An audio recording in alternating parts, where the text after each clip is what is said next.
हिंसा के अवतार भगवान महावीर स्वामी के श्री चरणों में कोटि से वंदन।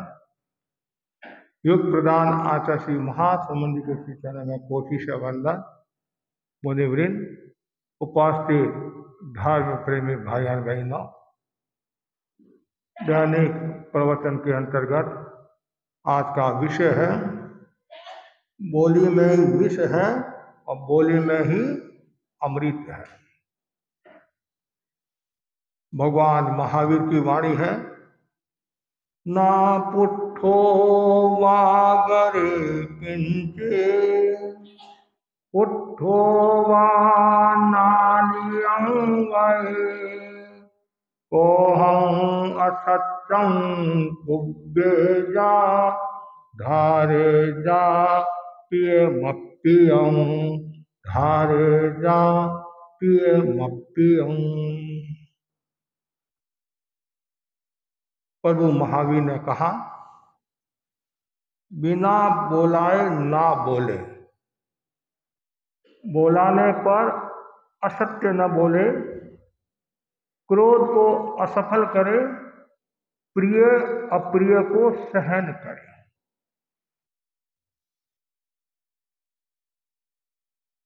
जीवन के क्रिया तंत्र को संचालित करने वाले तीन तत्व हैं, मन, वचन, काया। मन से आदमी सोचता है, वचन से बोलता है, काया से चेष्टा करता है। आपने क्या सोचा हर कोई व्यक्ति बता नहीं सकता है। आपने क्या चेष्टा की हर कोई व्यक्ति बता नहीं सकता है। लेकिन आपने क्या बोला वह कोई भी बता सकता है। मन और काया के बीच में वाणी है, वचन है। वचन का बहुत बड़ा मूल्य है। इस संसार में अनंता प्राणी है। एकंद्रीय जीव को छोड़कर बाकी सब प्राणियों के पास भाषा है, वचन है। और ऐसा भी कहा जाता है भाषा बदलती भी है। हर 12 कोस के बाद भाषा बदलती है। लेकिन भाषा भाषा है। एक भाषा समिति, एक वचन गुप्ती, दोनों का अपना मूल्य है। भाषा समिति से तात्पर्य है निर्वध्य भाषा बोलना। वचन गुप्ती का मतलब है वाणी का संयम करना। ये सारा खेल वाणी पर आधारित है। बहुत सुंदर कहा गया है, भाषा विचार का वाहन है। भाषा के द्वारा आदमी की पहचान सरलता से हो जाती है। जिसके पास में उत्तम विचारों का खजाना है वह गरीब होकर भी अमीर है, और जिसके पास में उत्तम विचारों का खजाना नहीं है वह अमीर होकर भी गरीब है। तो हमारी वाणी में विष भी है और अमृत भी है। वाणी के द्वारा हम वातावरण को स्वर्ग भी बना सकते हैं और वाणी के द्वारा वातावरण को नरक भी बना सकते हैं। अमृत भी पिला सकते हैं और जहर का भी कार्य हो सकता है। इसलिए ज्ञानी जन कहते हैं वाणी का संयम जरूरी है। वाणी का जितना ज्यादा संयम होगा उतना ही व्यक्ति ऊर्जा को प्राप्त होगा, लब्धि को प्राप्त होगा और उसकी मेमोरी बढ़ेगी।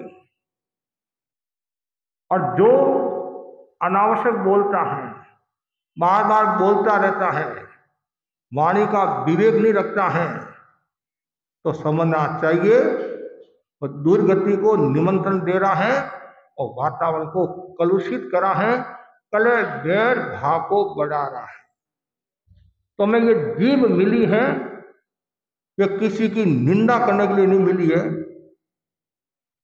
हम किसी की प्रशंसा नहीं कर सकते हैं, कम से कम निंदा तो नहीं करें। दो मीठे बोल नहीं बोल सकते हैं, कम से कम कड़वे बोल तो नहीं बोले। और जो व्यक्ति जैसा बोलता है वैसा उसको फल भी मिल जाता है। कभी कभी ऐसा होता भी है। आपने कहा कहाँ मरी थी, तुम्हारे हाथ टूटे हुए हैं, जैसे बोले और आयुष्य का बंधन हो गया। तो कहाँ मरी थी, वो मर गया। क्या तुम्हारे हाथ टूटे हुए थे? हाथ टूट गए। इसलिए वाणी का संयम रखो।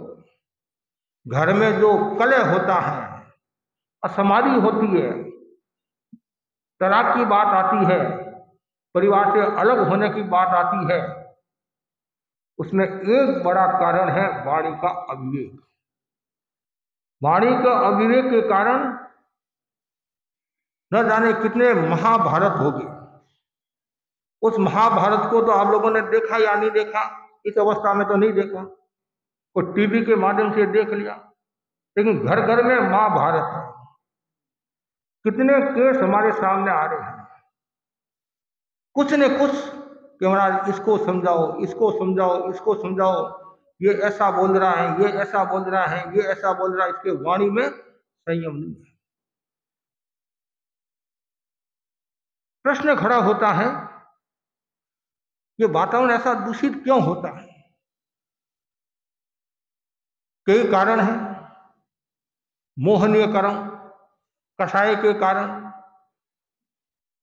और कभी कभी आपका मन नहीं है, परिस्थिति आपको करा देती है, वातावरण आपको करा देता है, माहौल खराब कर देता है। और एक बार माहौल खराब हुआ, एक बार मुंह से शब्द निकला, वापिस वातावरण को सही करना बहुत कठिन काम है। चाहे कोई भी हो, शरीर में घाव होता है, दवाई के द्वारा घाव को भरा जा सकता है, लेकिन वचन का घाव वो भरा नहीं जाता। बार बार याद रहेगा। 30 साल पहले किसी ने किसी को कुछ कहा, याद है आपको। जैसे आप उसको देखोगे, तत्काल मन में कैसी भावना आ जाएगी। यदि आपके साथ में किसी ने अच्छा व्यवहार किया, अच्छे शब्दों का प्रयोग किया, तो जिंदगी भर तक आप याद करोगे, ये दुख में मेरे काम आया था, इसने मेरा सम्मान रखा और बड़े प्रेम के साथ, सौहार्द के साथ मुझे इसने भोजन कराया था, रहने का स्थान दिया था। कुछ लोग कहते हैं पधारो सा, विराजो सा, भोजन आर्गाओ सा। कितना ऊंचा स्थान आदमी का हो जाता है यदि ऐसे बोलता है तो। और ये कहता है छाती को तो कटू आयो, मैं खुद तो भूखों मरूं और छाती पर आकर बैठ गया। तो ये बोलने की आवश्यकता कहाँ है आपको? आपका मन यदि भोजन कराने का नहीं है, कोई बात नहीं, चंदा देने का नहीं है, कोई बात नहीं, बातचीत करने का मन नहीं, कोई बात नहीं, कम से कम कटु वचन तो नहीं बोले, कटु व्यवहार तो नहीं करे, असत व्यवहार तो नहीं करे। लेकिन आप जानते हैं जैन दर्शन के अनुसार जो जैसा बोलता है वैसे कर्मों का बंधन हो जाता है। ऐसी एक नहीं अनेक घटनाएं आती हैं। आचार्य धर्मघोष उज्जैनी नगरी में पधारे, हजारों हजारों लोग प्रवचन सुनने के लिए आए। प्रवचन का भी एक अपना प्रभाव होता है। जो आचार्य होते हैं उनकी एक संपदा, वचन संपदा होती है। वचन संपदा का बहुत बड़ा मूल्य होता है, प्रवचन का बहुत बड़ा मूल्य होता है। और आचार्य प्रवचन देते हैं, आचार्य स्टेटमेंट करते हैं, देते हैं, तो पूरे समाज में वो बात जाती है। इसलिए आचार्य को बहुत सावधानी रखनी पड़ती है, कहीं गलत स्टेटमेंट न दिया जाए या कभी कोई चूक न हो जाए। एक एक शब्द तोल तोल कर बोलते हैं कि पूरा संघ उनके आश्रित है। तो आचार्य ने प्रवचन दिया, हजारों लोगों ने प्रवचन सुना, प्रवचन से प्रकाशित भी हुए, प्रभावित भी हुए, नई ऊर्जा भी मिली लोगों को। प्राय प्राय सब अपने घरों में चले गए। मां राजकुमार भी आया हुआ था और आचार्य भगवान पधारते हैं तो उस समय तो कहते 36 कौम ही, जब गुरुदेव का चातुर्मास जसोल में था तो 36 कौम के लोगों ने स्वागत किया था और प्राय सब एरिया में गुरुदेव के प्रवचन कराए थे। तो गुरु का एक अतिशय होता है, 36 कौम के लोग आते हैं तो वहां भी सब तरह के लोग थे, उसमें एक राजकुमार भी आया हुआ था। सब लोग चले गए और राजकुमार ने वंदना की और कहा मेरी एक जिज्ञासा है। बोलो क्या? भगवान, ये आचार्य भगवान, मैंने ऐसे कौन से कर्म किए जिनके कारण मुझे राजकुमार का पद मिला? जब कोई एक व्यक्ति प्रश्न पूछता है तब दूसरे का भी मन हो जाता है, तब जिज्ञासा समाधान होता है। हम पारिवारिक सेवा करा रहे हैं तो हम पूछते, कोई जिज्ञासा हो, पहले तो कोई बोलता नहीं है। जब एक व्यक्ति खड़ा होकर बोलता है तब दूसरे का मन हो जाता, वो भी बोलने लग जाता, प्रश्न पूछने लग जाता है। तो पास में एक नगर सेठ खड़ा था, उसने सोचा मैं भी बैठी गंगा में हाथ धो लूं। वो बोला महाराज, मैंने ऐसे कौन से कर्म किए जिनके कारण मैं नगर सेठ बना? इतने में क्या होता है, हरिजन वहां सफाई करने के लिए आया हुआ था। उसने सोचा मैं भी प्रश्न पूछ लूं। तो महाराज बता रहे हैं, अच्छा उत्तर दे रहे हैं। वंदना की उसने, महाराज मेरी भी एक गरीब की जिज्ञासा है। बोलो भाई। महाराज मैंने ऐसे कौन से कर्म किए जिनके कारण मैं भंगी बना? लेकिन आज का भंगी शब्द का प्रयोग नहीं कर सकते हैं। 3 तो हो गए। इतने में क्या होता है, गांव में बच्चा जन्मा और मृत्यु को प्राप्त हो गया। तो उसको लेकर जा रहे थे, शमशान में लेकर जा रहे थे। तो किसी ने पूछ लिया कि महाराज इस बच्चे ने क्या कर्म किए और जन्मा और मृत्यु को प्राप्त हो गया? कितने प्रश्न हो गए? 4 प्रश्न हो गए।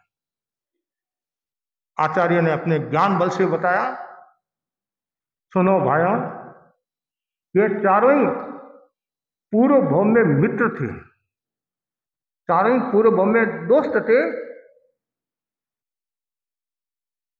और इन्होंने जैसे शब्दों का प्रयोग किया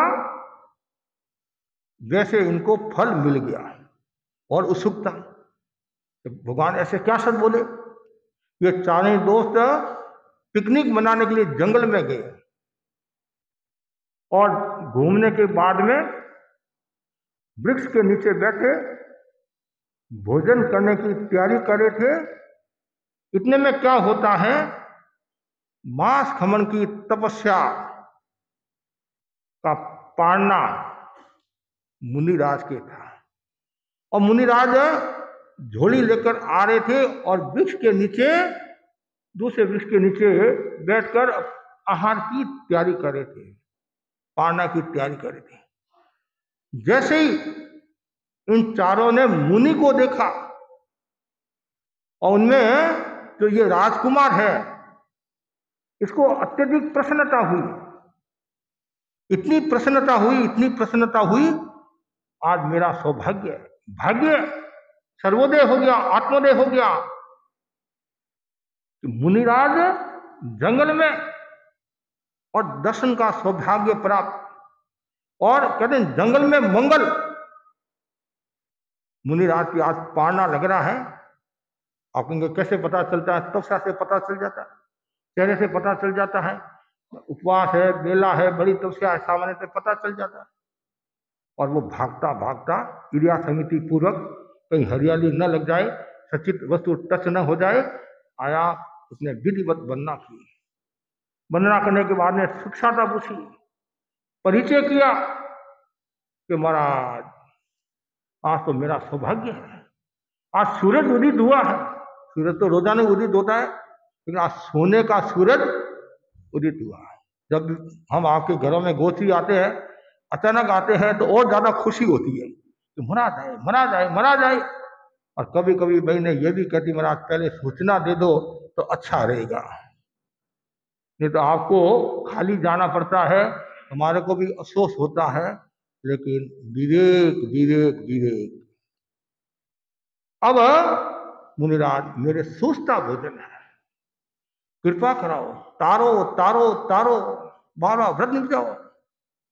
मुनिराज ने कहा आवश्यकता नहीं है, मैं अकेला हूं, जितनी मेरी आवश्यकता थी उतना मैं लेकर आ गया। महाराज कुछ भी हो, व्रत तो नहीं जाना पड़ेगा। मैंने पहले भी आपको कहा था, कभी कभी श्रावकों का मन भी देखना पड़ता है, भक्ति भी देखनी पड़ती है। रोजाना के कस्टमर होते हैं तो उनका ध्यान रखना पड़ता है। तो वैसे ही मुनिराज ने सोचा इतनी भावना है, इनको मना नहीं करना चाहिए, ठीक है बहरहाल। अब वो बार बार कहे लो महाराज, लो महाराज, लो महाराज। कभी कभी बच्चों को देखते हैं, इतनी उत्सुकता होती, इतनी भक्ति, लो महाराज, लो महाराज। महाराज को व्रत निपजा दिया, उसने व्रत निपजाया। इतनी उत्कृष्ट भावना, उद्दान के कारण मनुष्य गति का बंधन किया। यदि वो सम्यक दृष्टि होता तो रूप दूसरा होता। वो सम्यक दृष्टि नहीं होने के कारण उसने मनुष्य गति का बंधन किया। और बहुत प्रसन्न, बहुत प्रसन्न, बहुत प्रसन्न। और 3 और थे। दूसरे ने सोचा भाई इस दोस्त ने महाराज को वर निपजाया है, तो मैं नहीं निपजाऊंगा तो हल्की लगेगी।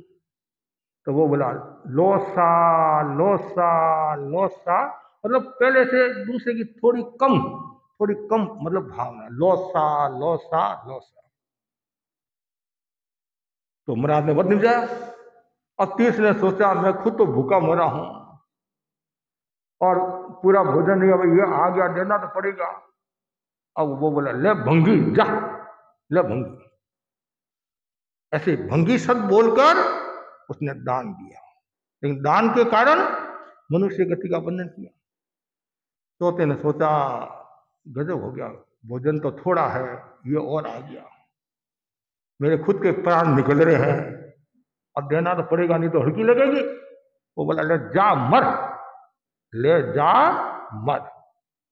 शासक बोले लो महाराज, लो सा, ले भंगी, ले जा मर। जैसे बोले वैसे ही वो बन गया।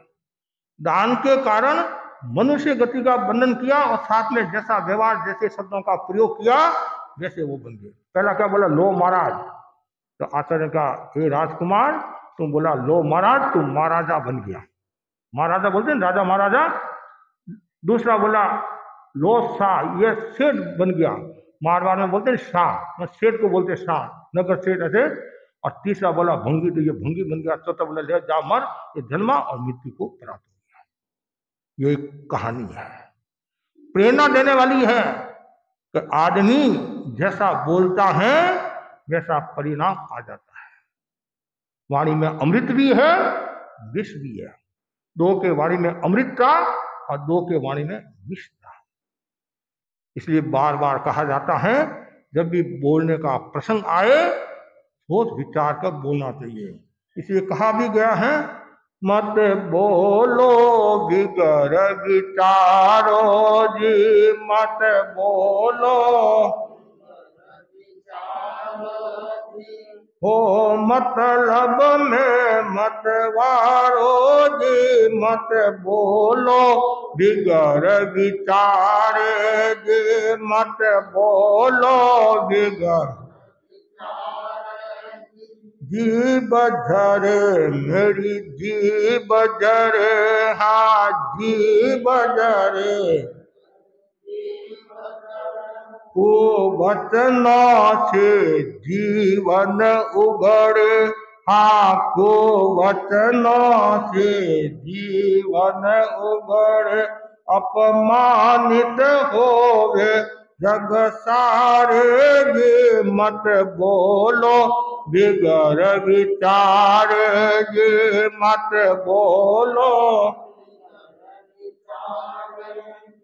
प्रीत पुरानी पल में तोड़े, प्रीत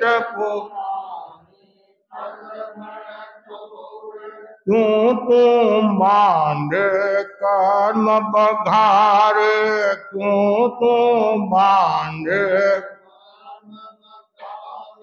लाखियों जीवन हारे, ये मत बोलो बिगर विचार, लाखियों जीवन हारे, ये मत बोलो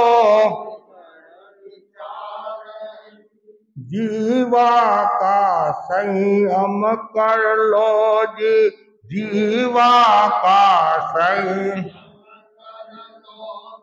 सद्गुण से जीवन भर लो जी, सद्गुण से जन जन के बन जाओ प्यारे, ये मत बोलो जन जन के बन जाओ प्यारे, ये मत बोलो बिगर विचार, ये मत बोलो। हाँ, दुनिया है में मनुष्य है तो बोलना तो पड़ता ही है। ऐसा कोई भी प्राणी नहीं है, मतलब जो पंचेंद्रिय की बात, मनुष्य की बात करे है कि जो बोलता नहीं है। कोई गूंगा हो तो अलग बात है, लेकिन वो भी लिख कर कुछ न कुछ बताता रहता है। बोलना पड़ेगा, व्यवहार भी निभाना पड़ेगा। अरे तीर्थंकर भगवान भी बोलते हैं, वो भी प्रवचन करते हैं। क्यों करते हैं? कर्म क्षय के लिए, परंपरा का निर्वहन करने के लिए, श्रुत की धारा जो आगम, जो भगवान की वाणी है, वो आगे से आगे चलती है। बोलना पड़ता है, लेकिन कहां, कब, कितना बोलना, इसका विवेक होना चाहिए। पूछे नहीं, तासे नहीं, हूं लाडा नहीं भुआ। कभी ऐसा होता नहीं, आपको कोई पूछता तो है नहीं और इतनी सलाह देते हैं, इतनी सलाह देते हैं। दुनिया में सबसे सरल काम किया है बिना मांगे सलाह देना, और सबसे कठिन काम किया है अपने आप को पहचानना, निरीक्षण करना, बदलना। बहुत कठिन काम है। कोई आदमी बीमार हो जाता नहीं तो 17 लोग आते पूछने के लिए। आपको भी आते होंगे, हमारे को भी पूछने के लिए मेरा छाता है, ये दवाई ले लो, ये ले लो, ये ले लो, ये ले लो, ये ले लो। तो जिसके पास है वो देने के लिए तैयार होता है, सलाह देने के लिए तैयार। लेकिन पूछे तो ही बोलना, नहीं तो मौन रखना। और बुलाने पर मौन नहीं रखना। हाँ, बुलाने पर यदि मौन रखे तो लेना का देना हो जाएगा। और असत्य भी नहीं बोलना। हर परिस्थिति में संतुलित रहकर संतुलित भाषा का प्रयोग करना। हमने आचार्य तुलसी को देखा, जहां बोलना है वहां पूरे बोलते थे, जहां नहीं बोलना है मौन। आचार्य महाप्रज्ञ जी को देखा, आचार्य महासमुद्र जी को देख रहे हैं, कितने कम बोलते हैं। जितनी आवश्यकता है उतना, संभवतः एक शब्द भी एक्स्ट्रा नहीं होता होगा। प्रवचन आज सुनते हैं, और प्रवचन में भी कितनी सावधानी लखावे, अनुमानित, ऐसा सुना है, अनुश्रुति, ऐसे शब्दों का कहीं दोष न लगे। कब बोलना, कितना बोलना, 5 मिनट बोलने का टाइम दिया है तो 6 मिनट भी नहीं करना चाहिए। यदि कोई आवश्यक बात है तो निवेदन कर ले। कब बोलना, कहां बोलना, कितना बोलना, क्यों बोलना। कभी कभी नहीं बोलने में फायदा होता है और कभी कभी बोलने में भी फायदा हो जाता है, लेकिन कुल मिलाकर हमें यह ध्यान रखना है कि मेरी बोली में अमृत बसा रहे, जहर नहीं आए। जीवा संभली जीवन संभला, जीवा बिगड़ी जीवन बिगड़ा। और हम बार बार आपको कहते हैं, मीठा बोलने से शुगर नहीं बढ़ती है और कड़वा बोलने से शुगर घटती नहीं है। तो फिर मीठा क्यों नहीं बोले। मीठा बोलिया मन बढ़े, कड़वा बोलिया राज। मीठा बोलने से मन बढ़ता है, प्रेम बढ़ता है, आत्मीयता, सौहार्द, और सब लोग आपके पास आएंगे। देरानी जेठानी 2 है, जेठानी के पास सब लोग जाते हैं, मतलब बहनें जाती है, और देरानी के पास कम आते हैं। इसका कारण, आप यदि अच्छा व्यवहार रखोगे, अच्छा बोलोगे, तो सब आपके पास आएंगे। चाहे साधु हो, चाहे श्रावक हो, कोई भी हो, यदि अच्छा बोलता है, अच्छा व्यवहार रखता है, प्रश्न का उत्तर देता है, समाधान देता है, सेवा कराता है, सुख दुख की बात सुनता है, तो लोग उनको याद करेंगे।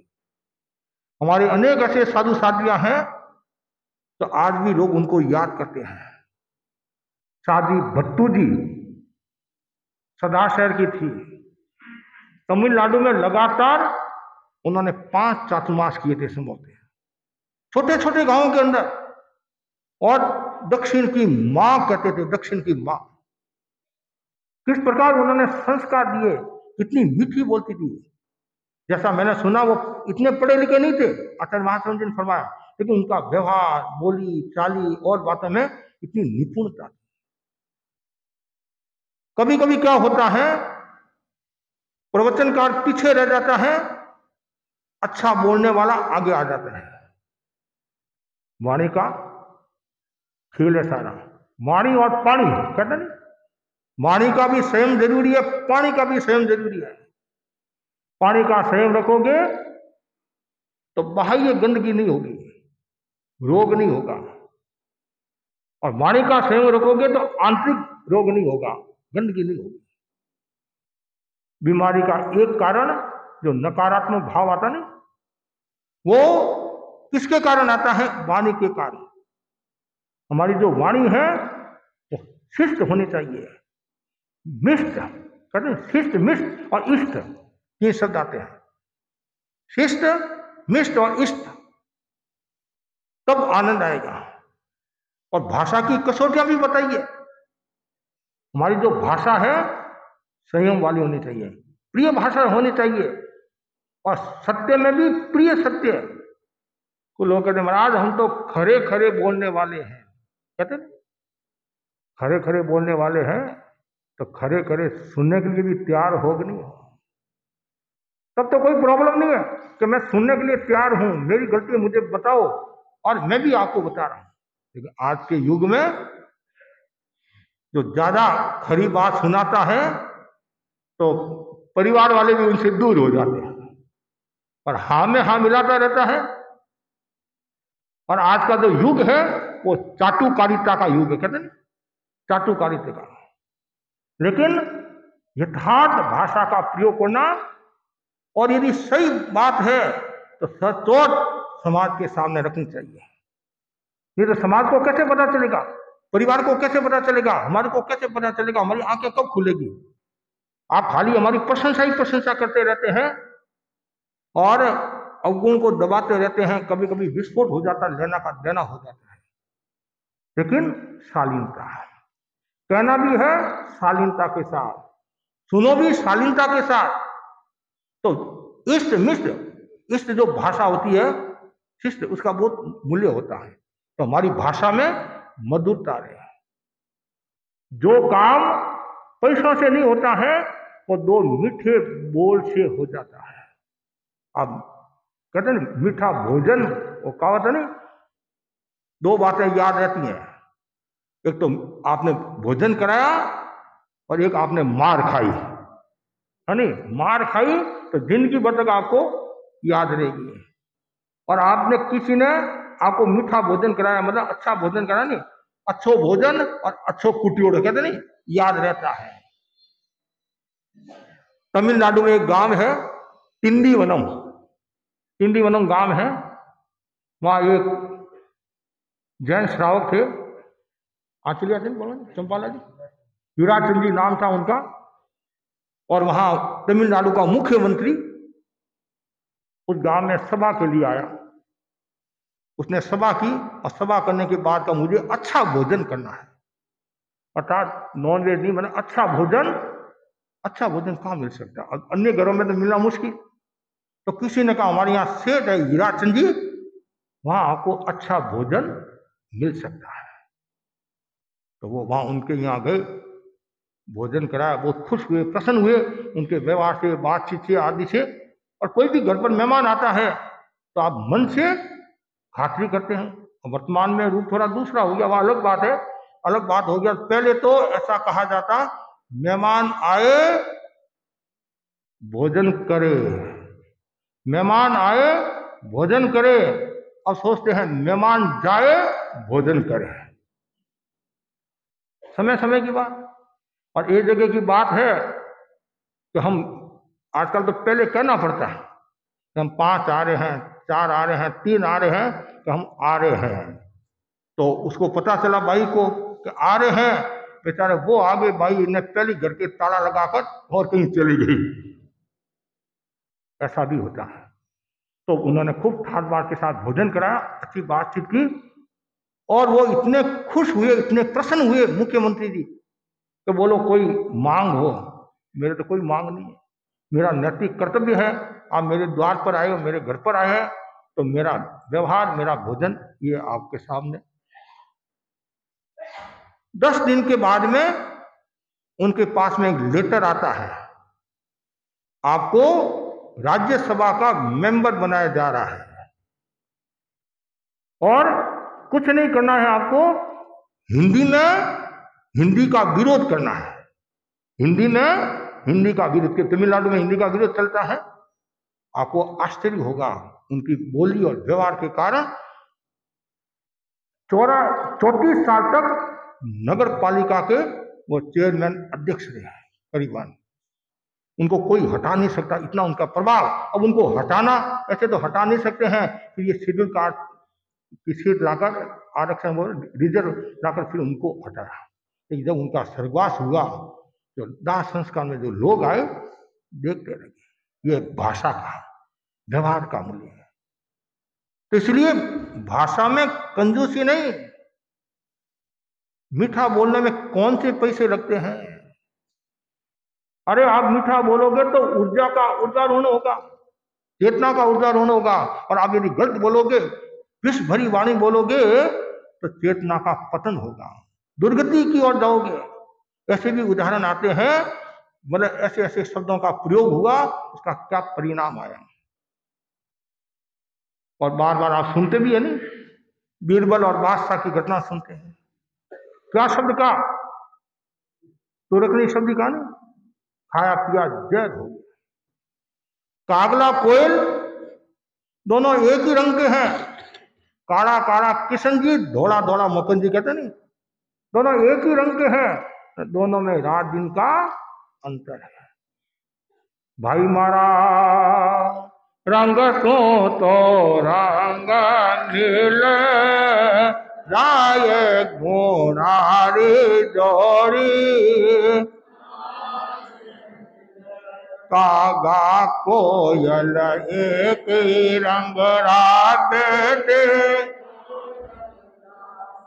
कागा कोयल एक ही रंग राधे, एक ही रात कागो तो कर वो बोले हैं, कागो तो कर वो बोले कोयल रस भर साये गुणारी जोड़ी।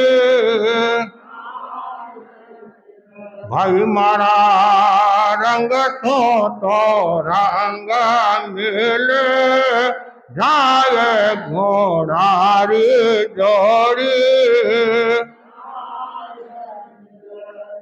जब कोयल बोलती है जैसे लगता है लता मंगेशकर बोल रही है, तानसेन बोल रहे हैं, हरिदास जैसी बोल रही हैं।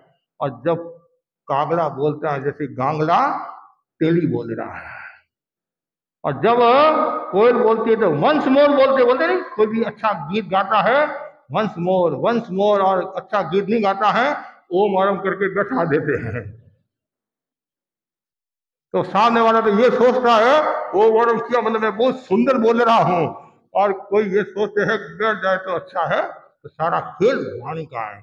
इसलिए कहा है मर्मकारी भाषा नहीं बोलना, संशयकारी भाषा नहीं बोलना, अव्यक्त भाषा नहीं बोलना, माया युक्त भाषा नहीं बोलना, गौरव सहित भाषा नहीं बोलना, आवेश की भाषा नहीं बोलना, आग्रह की भाषा नहीं बोलना, हमेशा समाधान की भाषा बोलना, अनादर की भाषा नहीं बोलना, तिरस्कार की भाषा नहीं बोलना। और कोई भी आपके द्वार आया और आप यदि उनका सम्मान करते हैं तो बाग बाग हो जाता है, नहीं तो आग आग हो जाता है। इसलिए कहा गया है अग्नि की दाह से वाणी की दाह खतरनाक होती है, मतलब कठोर होती है। और कभी कभी ऐसा भी कहा जाता है इस वाणी के कारण दो चूल्हे हो जाते हैं, वाणी के कारण अर्थ में नुकसान हो जाता है, मतलब ये व्यापार में भी नुकसान हो जाता है। इसलिए कहा गया वाणी हृदय का थर्मामीटर है। वाणी क्या है? हृदय का थर्मामीटर है। इसलिए हमेशा वाणी अच्छी बोलो, प्रेम के साथ बोलो, सौहार्द के साथ बोलो, तो आपका बेड़ा पार होगा। इसी आशा के साथ ओम अरहम। आज हमारे हिरियोर कर्नाटक से 4 श्रावक श्राविका आए हैं, जो उत्तर कर्नाटक हिरियोर में जहाँ हमने चातुर्मास किया था। हमारे देवराज जी जो उपाध्यक्ष महासभा के रहे हुए हैं, और दूसरा देवराज युव परिषद का अध्यक्ष था मेरे चातुर्मास में, और सरस्वती बाई और विमला बाई